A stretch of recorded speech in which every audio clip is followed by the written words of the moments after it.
नमस्कार, स्वागत है आपका चमत्कारी टोटके चैनल पर। आज मैं आपको बताने जा रही हूँ आंवला नवमी यानी कि अक्षय नवमी की मान्यताएं, महत्व और पौराणिक कथा। आंवला नवमी का त्योहार दिवाली के बाद कार्तिक मास के शुक्ल पक्ष की नवमी तिथि पर मनाया जाता है। आंवला नवमी को अक्षय नवमी भी कहा जाता है। अक्षय नवमी धात्री तथा कुष्मांडा नवमी के नाम से भी जानी जाती है। इसे मनाने की क्या मान्यता है और इसका व्रत रखने से क्या क्या फायदे हैं, इस बारे में संक्षिप्त में जानते हैं। पौराणिक मान्यता के अनुसार कार्तिक शुक्ल पक्ष की नवमी से लेकर पूर्णिमा तक भगवान विष्णु आंवले के पेड़ पर निवास करते हैं, इसीलिए इस पेड़ की पूजा अर्चना की जाती है। ये भी कहा जाता है कि इस दिन भगवान श्री कृष्ण अपनी बाल लीलाओं का त्याग करके वृंदावन की गलियों को छोड़कर मथुरा चले गए थे। आंवला नवमी के दिन ही भगवान विष्णु ने कुष्मांडा नामक दैत्य को मारा था। आंवला नवमी पर ही भगवान श्री कृष्ण ने कंस का वध करने से पहले 3 वनों की परिक्रमा की थी। इसी दिन से वृंदावन की परिक्रमा भी प्रारंभ होती है। आंवला नवमी का व्रत संतान और पारिवारिक सुखों की प्राप्ति के लिए किया जाता है। ये व्रत पति पत्नी साथ में रखे तो उन्हें उसका दुगना और शुभ फल प्राप्त होता है। हमारे आयुर्वेद में आंवले को आयु और आरोग्यवर्धक कहा गया है। इस दिन आंवला के वृक्ष की पूजा करके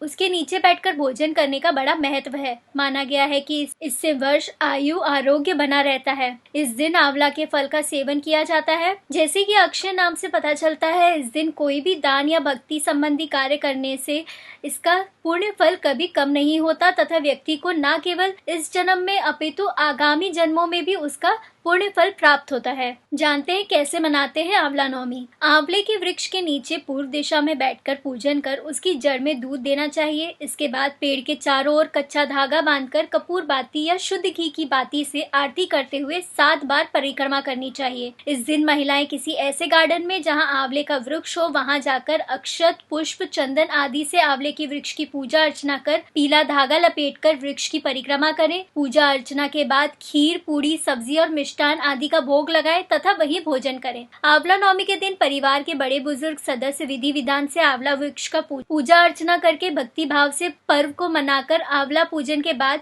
पेड़ के नीचे ब्राह्मणों को भोजन कराएं तथा खुद भी उसी वृक्ष के नीचे बैठकर भोजन करें। धात्री वृक्ष यानी कि आंवले के नीचे पूर्व भिमुख बैठकर ओम धात्री नमः मंत्र से आंवले की वृक्ष की जड़ में दूध की धारा गिराते हुए पितरों को तर्पण करने का विधान भी है। इस दिन पितरों के शांति निवारण के लिए ऊनी वस्त्र व कंबल दान किए जाते हैं। इस दिन व्रत करने से भी उत्तम फल की प्राप्ति होती है। इस व्रत का संबंध माँ लक्ष्मी से है। अगर आप आंवला नवमी का व्रत कर रहे हैं तो इस कथा को अवश्य सुने। एक बार माता लक्ष्मी पृथ्वी पर भ्रमण करने आई। रास्ते में भगवान विष्णु एवं शिव की पूजा एक साथ करने की उनकी इच्छा हुई। ऐसे में माँ लक्ष्मी ने सोचा कि किस तरह विष्णु जी और शिव जी की पूजा कैसे की जा सकती है। तभी उन्हें ख्याल आया कि तुलसी और बेल के गुण एक साथ आंवले में पाए जाते हैं। तुलसी श्री हरि विष्णु को अत्यंत प्रिय है और बेल भगवान भोलेनाथ को अत्यंत प्रिय है। आंवले के वृक्ष को विष्णु और शिव का प्रतीक चिन्ह मानकर माँ लक्ष्मी ने आंवले के वृक्ष की पूजा संपन्न की। जिस दिन पूजा की उसी दिन नवमी तिथि थी और उसी दिन से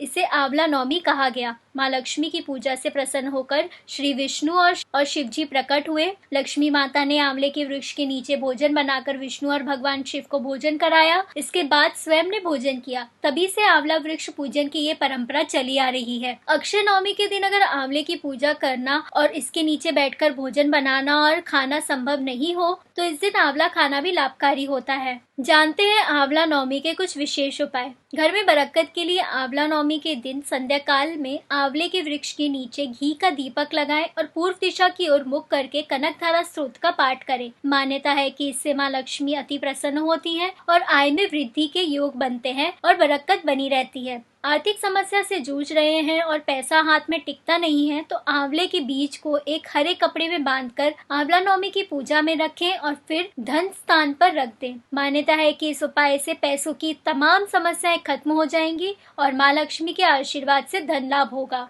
वैसे तो साल में किसी भी दिन आंवले का पौधा लगाना बहुत शुभ होता है, लेकिन आंवला नवमी के दिन अगर ये कार्य किया जाए तो दुगना फल प्राप्त होता है। कहते हैं जिस घर में आंवले का वृक्ष होता है वहाँ साक्षात लक्ष्मी निवास करती हैं। घर में कभी धन की कमी नहीं होती और परिवार में प्रेम बना रहता है और बुरी शक्तियाँ घर में प्रवेश नहीं करती। आंवला नवमी के दिन पूजा के बाद किसी ब्राह्मण या गरीब व्यक्ति को भोजन कराना अत्यंत फलदायी माना गया है। कहते हैं इससे संतान सुख प्राप्त होता है और दाम्पत्य जीवन में कड़वाहट खत्म होती है और पति पत्नी के बीच समन्वय भी बना रहता है। अक्षय नवमी यानी आंवला नवमी के दिन भगवान विष्णु की पूजा का विधान है। इस दिन आप माता लक्ष्मी की पूजा करें और उनको केसर वाली खीर का भोग लगाएं। इसके बाद इसे प्रसाद स्वरूप परिवार के सदस्यों को खिलाएं। ऐसा करने से माता लक्ष्मी प्रसन्न होंगी और आपके घर से आर्थिक संकट दूर करेंगी। इसके साथ ही घर में धन संपत्ति की वृद्धि भी होगी। तो दोस्तों, ये थी आंवला नवमी के बारे में पूरी जानकारी। वीडियो अच्छा लगा हो तो इसे लाइक करें, शेयर करें और चैनल को सब्सक्राइब करना ना भूलें। धन्यवाद।